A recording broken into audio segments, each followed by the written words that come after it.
শিক্ষা সহজের আজকের পর্বে আমি আলোচনা করছি আফ্রিকা কবিতার দ্বিতীয় স্তবকের ওপর থেকে একটি মাত্র রচনাধর্মী প্রশ্নের উত্তর। যে প্রশ্নের উত্তর লিখতে গেলে পুরো স্তবকটিকেই তোমাদের বিশ্লেষণ করে লিখতে হবে। আর এই লাইনটি ধরে প্রশ্ন 2025-এর মাধ্যমিকেও কিন্তু এসেছিল।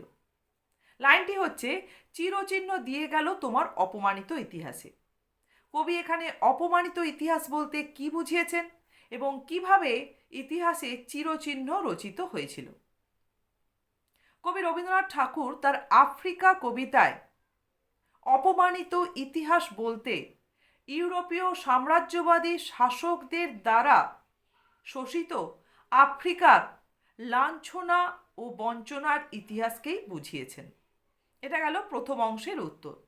এরপরে কিভাবে সেই ইতিহাসে চিরচিহ্ন রচিত হয়েছিল তার উত্তরে আমরা যাব। দেখো, এই অংশের উত্তরটা বলতে গেলে আমাদের টেক্সট বইয়ের যে দ্বিতীয় স্তবকের প্রত্যেকটি লাইন রয়েছে, হায় ছায়াবৃতা থেকে অপমানিত ইতিহাস পর্যন্ত প্রত্যেকটি লাইনকেই আমাদের উপস্থাপন করতে হবে। আমি তোমাদের কাছে যে উত্তরটা আলোচনা করছি, তোমরা যদি কেউ পাঠ্যপুস্তক সামনে খোলা রাখো, দেখবে প্রত্যেকটি লাইনকেই এখানে গদ্য রূপে উপস্থাপন করা হচ্ছে।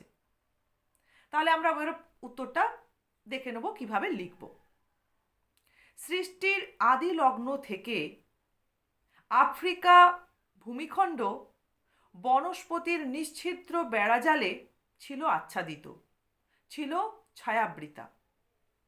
অর্থাৎ প্রকৃতির দুরূহতা, দুর্গমতা, রহস্যময়তা নিয়ে আফ্রিকা ভূমিখণ্ড উন্নত সভ্য সমাজের আলো থেকেও ছিল নির্বাসিত। ক্রমে ক্রমে আফ্রিকার জনমানব সম্পদ ও প্রাকৃতিক সম্পদের প্রতি লোলুপ হয়ে ওঠে ইউরোপীয় সাম্রাজ্যবাদীরা এবং তারা আফ্রিকার সমস্ত সম্পদ সম্পর্কে আগ্রহী হলেও আফ্রিকার মানুষের নিজস্ব জীবনধারা, তাদের ঐতিহ্য, তাদের সংস্কৃতির প্রতি ছিল একেবারে উদাসীন, সম্পূর্ণরূপে ছিল উপেক্ষিত। ধীরে ধীরে দেখা গেল ইউরোপীয়রা আফ্রিকা ভূমিখণ্ডে উপনিবেশ স্থাপন করলেন এবং শুরু করলেন ভূমিখণ্ডকে ঘিরে বা আফ্রিকার মানব ও প্রাকৃতিক সম্পদকে ঘিরে তাদের লুণ্ঠন ও অমানবিক অত্যাচারের পর্ব। এরপর আমরা দেখব যে ইউরোপীয় সাম্রাজ্যবাদীরা আফ্রিকার কৃষ্ণাঙ্গ সরল মানুষগুলিকে লোহার হাতকড়ি পরিয়ে কৃতদাসে পরিণত করলেন। এ কারণেই কবি কবিতায় ইউরোপীয় সাম্রাজ্যবাদীদেরকে মানুষ ধরার দল বলে অভিহিত করছেন। আবার আফ্রিকার গহন অরণ্যের হিংস্র নেকড়ের চেয়েও প্রখরও ছিল ইউরোপীয় সাম্রাজ্যবাদীদের হিংস্রতা। সেই সঙ্গে আফ্রিকার গহন অরণ্যের যে কৃপণ আলোর অন্তঃপুর, তার অন্ধকারের থেকেও প্রগাঢ় ছিল অহংকারী ইউরোপীয় সাম্রাজ্যবাদীদের মনের অন্ধকার। সভ্য সমাজের প্রতিভূ হয়েও ইউরোপীয়রা আফ্রিকার জনমানব সম্পদের ওপর যে পাশবিক লাঞ্ছনা ও অত্যাচার চালিয়েছিল, তার মধ্য দিয়ে তাদের বর্বরচিত লোভ প্রকাশিত হয়েছিল। সমগ্র বিশ্বের দরবারে এভাবেই ইউরোপীয়রা প্রকাশ করেছিল বা তুলে ধরেছিল তাদের অমানবিক বা অমানবিকতাকে বা অমানুষতাকে। অপরদিকে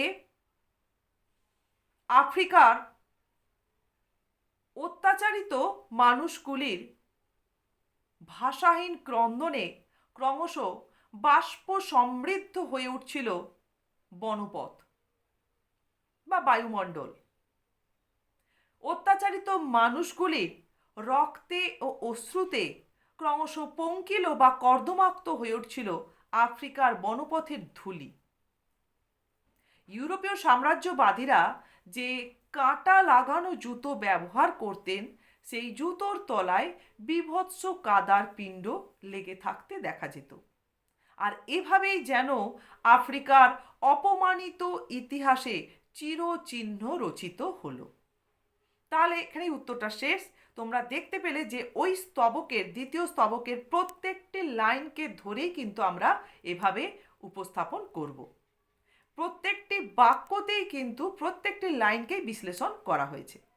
তোমরা এখানে এই রচনাধর্মী প্রশ্নটি যদি তৈরি করে রাখো, তাহলে 3 নম্বরের যে কোনো লাইন ধরে প্রশ্ন এলে কিন্তু সেই লাইনের ব্যাখ্যাটা দেবে, সেই সঙ্গে প্রাসঙ্গিকতা স্বরূপ কবিতাটাতে কবি এই স্তবকে যে বিষয়টাকে উপস্থাপন করছেন, অর্থাৎ ইউরোপীয় সাম্রাজ্যবাদীরা কিভাবে আফ্রিকার জনমানব সম্পদকে লুণ্ঠন করেছিল, কিভাবে তারা বিশ্বের দরবারে অমানবিকতা বা অমানুষতাকে উন্মোচিত করেছিল, সেই প্রসঙ্গেই কবি এখানে যে কোনো লাইন ধরে প্রশ্ন থাকলে তার ব্যাখ্যাটা দিয়ে উপস্থাপন করবে সেই লাইনের অর্থটাকে।